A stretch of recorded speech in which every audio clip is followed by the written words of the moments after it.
Pokémon Legends Arceus was a great game. Phenomenal? Not really.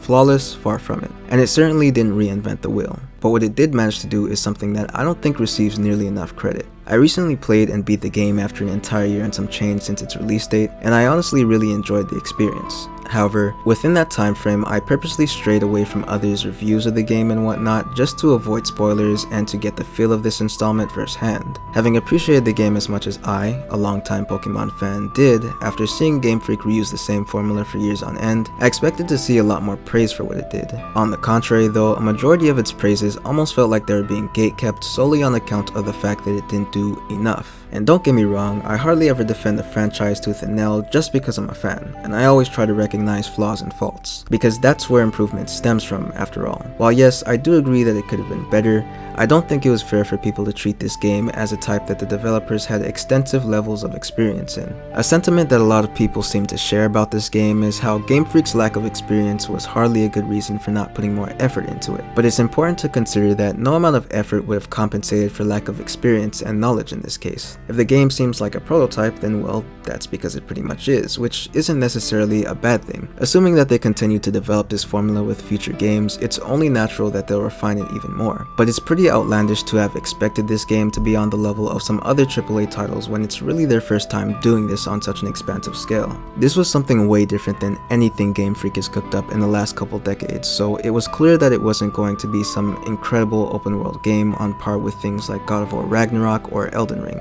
Sure, as a game overall, it isn't even in the same stratosphere as games like those, but as a Nintendo game and as a Pokemon game, it was a great step in a new and refreshing direction. What Game Freak delivered with Pokémon Legends Arceus was an experience unlike any other in their line of Pokemon games, and exactly what so many of us have wanted from this series for a long time, which was to just go out in the world of Pokemon, interact with and catch them, and to better immerse ourselves into the world. Even with their lack of experience, you can very easily see the effort placed into making this game one of the greatest in the series to date. Whether we're talking about tweaks made to the battle system in an attempt to make the turn-based aspect of the gameplay more unique and dependent on different factors, such as the strength of your opponent, how you engage them, your choice of using strong or agile moves, and even the amount of Pokemon you face at a given moment. Or things like the colorful cast of characters, the attention-capturing world design, the interesting narrative, new fun features like crafting, researching, and material collection, etc. It's all just so fun. About a year ago, I did a review of Pokemon Brilliant Diamond and Shining Pearl, and my thoughts on that are probably exactly what most people would think if they played the originals, which was that they were bad to say the least. After refining the rough edges of the originals with Platinum, these new remakes were definitely a downgrade and could have taken a page out of Platinum's book. The reason I bring this up is because in that video I made a point of how I was still able to enjoy the game regardless of its faults by just turning my mind off and not paying attention to its problems. But that's not the case with Arceus. I've never felt like I had to completely ignore its problems to enjoy it. Rather, I was able to accept them and still enjoy the game. When it came to the Diamond and Pearl remakes, I was able to enjoy them, but I absolutely wouldn't have been able to without blatantly ignoring the fact that all the remakes for each generation always sought to improve upon the original versions, and how that was nowhere to be seen with DMP. There were times that you could tell that it wasn't even optimized for playing on the Switch, because in pre-updated versions of the game, you could just skip entire gym leader puzzles if you just used the analog stick to walk diagonally. Even with all that, I wasn't able to be upset at Game Freak because I had learned that they didn't actually even take part in the game at all. Instead, it was passed off to Studio ILCA, but honestly, it still should have been an easy layup with the fact that the DMP remakes wouldn't have been anything different from what Game Freak had already been doing for the last couple years, minus a couple tweaks to make it a little better. But Arceus, on the other hand, was none of that. And as a new formula, it actually turned out pretty well, even without the devs having a prior experience in games like these. I find that it really doesn't receive enough credit and that others are a little too harsh on it. Now you might be asking where exactly I've been seeing these over-the-top criticisms I'm talking about, and honestly, I can name many different people I've heard these complaints from. But one that sticks out to me by far is one of my favorite YouTubers, Charlie, or Penguin Z0, or however you like to say his name. Now I love Charlie, and he's probably in my top 10 creators on this platform, but on occasion he drops an opinion or two that I really don't agree with, like his thoughts on Bleach, but we're not going to get into that now, and some of his opinions on Legends Arceus are a few examples of this. His first complaint is how the open world is very barren and an empty lifeless husk, or in his own words, a Pokemon world that seems like it just experienced 3 nuclear winters. Now I do agree with it being pretty empty for its size. After all, there are multiple vast areas of the game which don't do much in the way of landmarks or unique portions of the map. The most you'll get is a few camps and NPCs spread thinly across the land and a singular clan settlement depending on which area you visit. But to call it lifeless is a little bit of an exaggeration in my opinion, considering the many tasks there are to do around the region that keep you well occupied. These can be anything from collecting materials to researching Pokemon, which he also takes a problem with, but we'll get into that in a second,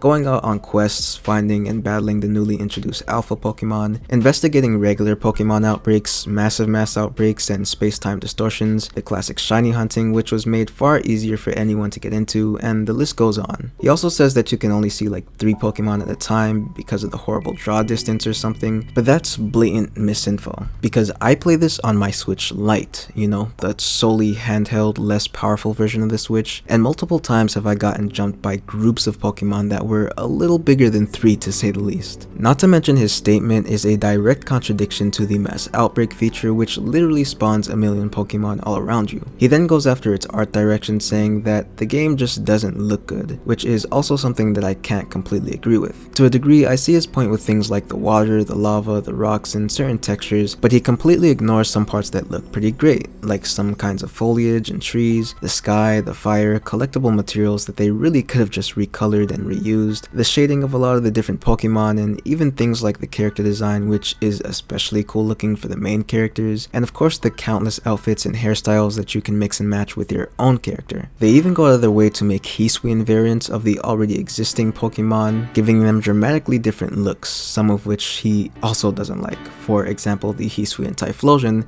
which I can never forgive him for calling goofy looking. Like, come on, look at this. At least it doesn't look angry 24/7 like the regular version, and the wavy lean flames, come on now. You can't convince me that they miss with Stoner Typhlosion. I even recall him on stream at some point saying that this game looked about the same as Pokemon Gale of Darkness, which, yeah, you get the point. He over-exaggerates how similar each area looks, saying that they're all the same, just with snow scattered and different water placement, which is another sort of disingenuous claim. Each area has its own individualistic theme, with the Phillands being a more open area with plains, the Mirelands being more swamp and forest-like, the coastlands having way more water than any other location, basically leading out to sea, the highlands being a more rugged terrain, and the icelands basically being Alaska, with them all leaning towards a certain color hue to match the area better. This is further backed up by how some of the mounts you can ride in the game generally work better for traversing respective areas due to their geography, with some regions being far more mountainous or filled with water than others. Continuing on, he says that he absolutely hated the research system because of how there were specific things that need to be done for different Pokemon in order to complete their research tasks, which ultimately made the process basic, not fun, and a chore to him. I really don't know what else they could have done to make this better in his opinion though, as it's pretty clear that the reason they chose to make the tasks so different between Pokemon is to emphasize that not all Pokemon are the same and to give us some variety with what we're doing. He made it sound as if he would have enjoyed it way more if all he had to do was just catch and battle Pokemon to complete their research, but I'm absolutely positive that it would have only led him and many others from thinking it was a chore to thinking it was repetitive, which clearly doesn't solve the problem. It creates sort of a discrepancy simply because he wants more from the game, not less, but this would pretty obviously mean that there would be less to do in the game if Game Freak took this route. I don't know. Personally, I thought the research system was fine, but I guess I can see it not being dynamic enough for others to an extent. Lastly, the final take that I really couldn't see myself agreeing with him on is his thoughts on the story, which is another big one. He pretty much said that he thought it was completely terrible with no redeeming qualities whatsoever, which is a huge exaggeration in my opinion. He continues saying that it was outright incoherent and that by the end of the story, he was feeling very confused at everything that had happened. Now,